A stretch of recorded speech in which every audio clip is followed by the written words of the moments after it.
అయితే ఇప్పుడు వాళ్ళ నాన్నగారు కూడా అన్నారుగా, కవిత గారు ఒకవేళ 40% కాంగ్రెస్ పార్టీ ఏదైతే కమిట్ చేసిందో బీసీలకి రిజర్వేషన్ అది ఎగ్గొడతారని కవిత గారు అంటున్నారంటే, వాళ్ళ నాన్నగారు వాళ్ళకి ఓ సభ్యత ఉంది. వాళ్ళు ఏమంటారంటే దళితుడు సీఎం అంటారు, ఇంటింటికి ఉద్యోగం అంటారు, 3 ఎకరాలు అంటారు. అవన్నీ సాధ్యం చేసిరా వీళ్ళు? చేయలేదు కదా. అయితే రాజకీయ పొలిటికల్ ప్రొపగండలో ఆమె ఆ నినాదం చేసుకుంది. కానీ వాస్తవానికి ఇక్కడ మీరు గ్రహించాలి, ఇప్పుడు ఈ 44 రిజర్వేషన్కి వెళ్ళే ముందు ఆల్ ఓవర్ ఇండియా సినారియో చూద్దాం మనము. బహుజన సమాజం పాపులేషన్ స్ట్రెంగ్త్ ఎంత? అప్రాక్సిమేట్లీ 85 to 90% ఈ దేశ సమాజంలో. మన రాష్ట్రంలో కూడా అంతే, మెజారిటీలో బహుజన సమాజమే ఉంటుంది, బీసీలే ఉంటారు. బీసీలకి రిజర్వేషన్ ఇస్తే వాళ్ళ ఏదైతే పాపులేషన్ రేషియో ఉందో దానికి రెస్పెక్టివ్గా ఇప్పుడు ప్రస్తుతం ఉన్న రిజర్వేషన్ కాన్సెప్ట్ ఏంటి? 100%లో 50% ఓపెన్లో ఉంది, 50%లో 27% మన బీసీ సోదరులకు ఉంది. కానీ అది బ్రేక్ చేయాల్సిన అవసరం అయితే ఉంది. అది కాంగ్రెస్ పార్టీ గ్రహించింది. అంటే రాష్ట్రంలోనే కాదు, రేవంత్ రెడ్డి గారు సీఎం గారు ఇదైతే ఆమోదంలో కూడా తీసుకొస్తారు, రిజర్వేషన్ తీసుకెళ్ళి 9th షెడ్యూల్లో కూడా పెడతారు. కానీ ఇక్కడ వ్యాలిడిటీ అనేది క్వశ్చనబుల్. ఒకవేళ రాష్ట్రం ఇంత రిజర్వేషన్ ఇస్తుంది అంటే సుప్రీంకోర్టులో already predefined Mandal commission Mandal judgement ఉంది. దాంట్లో ఏమంటుందంటే ఓన్లీ 50 out of 100 50% రిజర్వేషన్లో 27% బీసీకి అలాకేట్ అయ్యింది. మీరు ఎలా పెంచుతారు? దిస్ ఈజ్ అగైనెస్ట్ లా అనే స్పిరిట్ ఆఫ్ లా అన్నట్టు సుప్రీంకోర్టు కొట్టేసే ఛాన్సెస్ ఉంది. కానీ బాధ్యతగా ఇక్కడ సెంట్రల్లో బీజేపీ ఉంది. రిజర్వేషన్ అనేది అంటే ఇంప్లిమెంటేషన్లో తీసుకురావాలంటే బీజేపీ బిల్లు రూపంలో పార్లమెంట్లో పెట్టాల్సిందే. ఏదైతే బహుజన సమాజం ఉందో దానికి వాళ్ళకి న్యాయం జరగాలంటే వాళ్ళ రేషియో ఆఫ్ రిజర్వేషన్ పెరగాల్సిందే. పెరగాలి అంటే వాళ్ళు బిల్ తీసుకురావాలి. అక్కడ బీజేపీ అసలు సెన్ససే చేయలేదు. ఏ విధంగా రిజర్వేషన్ ఇచ్చే అంటే అక్కడ బీజేపీ దగ్గర అయితే మనం ఎక్స్పెక్ట్ చేయవద్దు రిజర్వేషన్ బీసీలకు అన్నది. కానీ మా నాయకుడు రాహుల్ గాంధీ గారు కూడా అంటున్నారుగా, జిత్నీ ఆబాదీ ఉత్నా హక్ అని. బీసీ నినాదం, బహుజన్ సమాజం అంటాం, బబ్బన్ షేర్ అంటాం. ఎందుకు అంటున్నామంటే ఇంతవరకు ఇప్పుడు ఈ దేశాన్ని నడిపే 90 మంది సెక్రటరీలు ఉంటే అందులో 85 సెక్రటరీలు ఓన్లీ అప్పర్ క్యాస్ట్ బిలాంగ్ చేసిన వాళ్ళే ఉంటారు. అంటే అంటే అన్యాయం జరుగుతుంది కదా. రిజర్వేషన్ అనేది కరెక్ట్ ఇంప్లిమెంటేషన్లో లేదుగా. ఈ బహుజన సమాజం ఏదైతే ఉందో ఓట్లు అయితే వీళ్ళే వేస్తారు, రైట్? ఓట్లు వేస్తున్న వాళ్ళ ఇంత షేర్ ఉంది ఓట్ రేషియో. అలాంటప్పుడు వీళ్ళకి రిజర్వేషన్ ఇవ్వాలి, మెయిన్ స్ట్రీమ్ డెవలప్మెంట్లో తీసుకురావాలి. అడ్మినిస్ట్రేషన్ అంటే పొలిటికల్, సోషో ఎకనామికల్ రైట్స్ వీళ్ళకి అందించేలా చేయాలంటే వీళ్ళు రిజర్వేషన్కి రేషియో అనేది పెంచాలి. అది అద్భుతమైన కాన్సెప్ట్. అది కాంగ్రెస్ గవర్నమెంట్ ఇక్కడ కాంగ్రెస్ పార్టీ కవిత గారు మాట్లాడుతుంది అంతే, అదే లెవెల్లో మాట్లాడుతున్నారు. ఒకప్పుడు చెప్పేది పక్క రాష్ట్రాలలో దయాలు భూతాలు అని తెలంగాణ మోషన్ ఎక్స్ప్లోర్ చేయడం, ఉస్మానియా యూనివర్సిటీలో ఇంటింటికి ఉద్యోగం వస్తుందని ఆ యువతని పొల్యూట్ చేయడం. ఇప్పుడు బీజేపీ పార్టీ కూడా చెప్తుంది కదా, భారత్ మాతాకి జై అనకపోతే మీరు దేశభక్తులు కాదని, రైట్? మైనారిటీ అపీస్మెంట్ చేస్తుంది ఒక పార్టీ అని మెజారిటీ హిందూ ఓట్ బ్యాంక్ని ఇన్సెక్యూర్ చేసి ఓట్లు దండుకోవడం, ఇవన్నీ బీజేపీ చేస్తూ ఉంటుంది. ఇట్ సైడ్ బీఆర్ఎస్ చెప్తూ ఉంటుంది. మత రాజకీయాలను ప్రోత్సహిస్తూ ఉంటే మీరు కుల రాజకీయాలను ప్రోత్సహిస్తున్నారు అన్న విమర్శలు కూడా ఎక్కువ వినపడుతున్నాయి. నాకు తెలిసి మేము కుల రాజకీయాలు అలాంటివి చేయమమ్మా. ఇప్పుడు ఫిలాసఫీ ఆఫ్ ది కాంగ్రెస్ చెప్తూ ఉంటాను నేను, ఇప్పుడు కూడా చెప్తాను. సర్వోదయలో మేము న్యూమరేషన్ చేయాల్సిన అవసరం ఉంది. న్యూమరేషన్ అంటే జనగణనే కాదు, కులగణన కూడా అవుతూ ఉంటుంది. Live stock, animal stock across the nation కూడా అవ్వాలి. హిల్ స్టేషన్ ఏంది, టూరిస్ట్ స్పాట్స్ ఏంది, న్యాచురల్ రిసోర్సెస్ ఏంది, ఇవన్నీ మీరు న్యూమరేషన్లో పెట్టుకుంటేనే వీళ్ళు కాపాడుకోగలుగుతారు మీరు. ఎందుకంటే world is changing, global warming ఉంది, there are many issues across the world. అలాంటప్పుడు మనం కాపాడుకోవాల్సిన న్యాచురల్ రిసోర్సెస్ నుంచి హ్యూమన్ రిసోర్స్ వరకు ప్రతి ఒక్కరిని న్యూమరేషన్ చేస్తే కానీ మనం యాంటీడోస్ ఇవ్వలేము. ఇప్పుడు బహుజన సమాజం 85 to 90% వాళ్ళు ఉన్నప్పుడు వాళ్ళు మెయిన్ స్ట్రీమ్ పొలిటిక్స్లో ఎందుకు తగ్గారు? ఇప్పుడు top most IAS, IPS, administrative సర్వీస్లలో వాళ్ళ కాంట్రిబ్యూషన్ ఎంత అండి? Hardly 7 to 8%. ఇదేం రిజర్వేషన్ ఇంప్లిమెంటేషన్ అండి? అంటే తప్పు కదా ఇదంతా. అంటే నేనేమంటున్నా అంటే as per my observation and my understanding reservation ఆ లిమిట్ అనేది మార్చాల్సిన అవసరం ఉంది.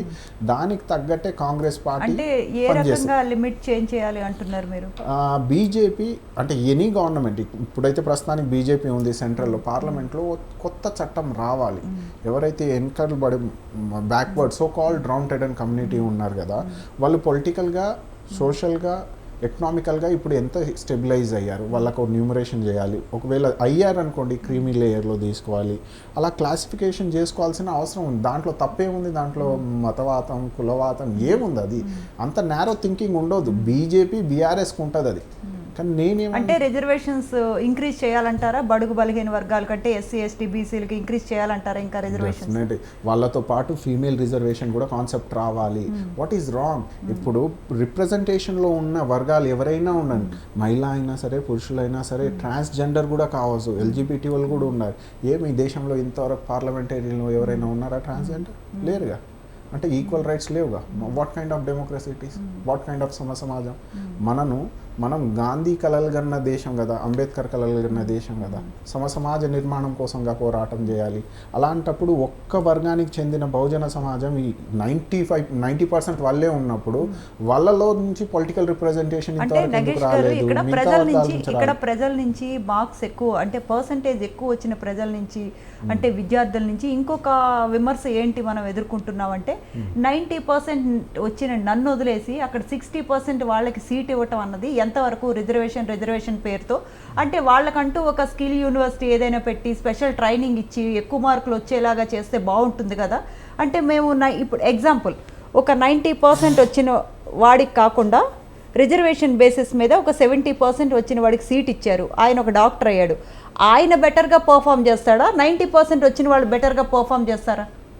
మీరు ఇప్పుడు ఇందాక అన్నారు, మీరు ఎక్కువ నేను తక్కువ, నేను ఎక్కువ మీరు ఎక్కువ అని కాదు, ఇది సమాజం. ఇంకోటి బ్రదర్లీహుడ్ అనేది ఉండాలి. మీరు అడిగిన క్వశ్చన్కి ఆన్సర్ నా అబ్జర్వేషన్ చెప్పగలుగుతాను. లాస్ట్ 2000, 3000, 5000 ఇయర్ ఓల్డ్ మన కల్చర్ అనుకుందాం. Hinduism is a culture, not religion, supreme court అన్నట్టు. ఈ ఇండస్ సివిలైజేషన్ కల్చర్స్లో ఒక వర్గానికి చెందిన వాళ్ళు అచ్యూతని, అంటరాని వారని, అన్టచబుల్ట్ అని, ఫీమేల్ అని, వంటగతికి పరిమితం అని, ఈ ఎడ్యుకేషన్లో లేదని 5000 years వి పుష్డ్ దెమ్ బ్యాక్. లాస్ట్ మీకు ఇండిపెండెన్స్ వచ్చేసి ఎంత 79 years. ఈ 79 yearsలో మీ దేశం ఏమో సూపర్ పవర్ అవ్వాలనుకుంటుంది, విశ్వగురు అవ్వాలనుకుంటుంది, వికసిత్ భారత్ అవ్వాలనుకుంటుంది. ఎలా? With equal right, equal justification, right? ఇప్పుడు బ్రదర్లీహుడ్, ఇప్పుడు I belong to Adivasi community, though I'm IITian, నేను ర్యాంకులు కొట్టాను, నేను ఓపెన్లో కొట్టుకొని వెళ్ళిపోయాను, కానీ ఇంకో ఎస్టీ ఆదివాసీ సమాజానికి ఆ సీట్ వేకెంట్ చేశాను కదా నేను. అంటే ultimately what I'm trying to say, somebody is getting 93%, he's a human resource, developed human resource. Now we have to focus on 60% guy. We have to make sure ఇంకా 30% ఎవరైతే 20% fail అయిన వాళ్ళు main stream డెవలప్మెంట్లో తీసుకురావాలంటే వీళ్ళకి ఇగ్నోరెన్స్లో పెట్టాల్సిందే. వీళ్ళ rights వీళ్ళకి అందాయి అని అర్థం. ఇంకోటి మీరు చూడాల్సింది, I'm sure that we both are first generation of our parents who is educated enough and facing the camera today. We are putting our voice in front of debate many people, right, across the world. ఇప్పుడు చూస్తూ ఉంటారు కదా మనల్ని. But do you think that Chenchu నుంచి, గోండ్ నుంచి ఎంతమంది వచ్చారు? What kind of nation you are building? Don't bring the foolish, illogical things. Make sure how honest you are towards democracy, how honest you are by rational thinking. ఇవన్నీ అవసరం. మరి politicians కూడా, అంటే మీ కాంగ్రెస్ నాయకులు కూడా అలానే ఆలోచిస్తున్నారు అనుకుంటున్నారా? అంటే రాజకీయాల్లో మీరు అంటున్నారు గోండ్ అని, లేకపోతే అంటే ఆదివాసీ అని, ఎంతమంది ఉన్నారంటారు మంచి మంచి స్టేజెస్లో? లేరు. దట్స్ ద రీజనే కదా మనం reservation concept we bought it. ఆర్ఎల్స్ రిజర్వేషన్ అనేది ఓ 50 yearsలో అంతమయ్యేది. కానీ రిజర్వేషన్ ప్రొలాంగ్ అవ్వడానికి రీజన్ ఏంటి అంటే there is a ignorance in administrative process to. అంటే నాట్ ఓన్లీ పొలిటికల్ అడ్మినిస్ట్రేషనే అనను నేను, జ్యుడిషియల్ కూడా ఉంది ఇందులో. మీరు చెప్పండి, ఎంతమంది గవర్నమెంట్ నుంచి చీఫ్ జస్టిస్ ఆఫ్ ఇండియా అయ్యారు, or as at least chief justice of high court, any state court or session court, let me know. Fingers, not hardly, roughly 1, 2, 3 I guess. We can numbers too. So we are living in a society where is biasness, right? ఉంది. అవన్నిటిని అధిగమించాలంటే ఈ రిజర్వేషన్తోనే కొట్టగలుగుతాం మనము. At the same time వెనుకబడిన so called రౌంటెడ్ అండ్ community, right, Sachin గారు కూడా చెప్పారు రిజర్వేషన్ డెఫినెట్గా 42% వస్తే అది సంతోషం అని.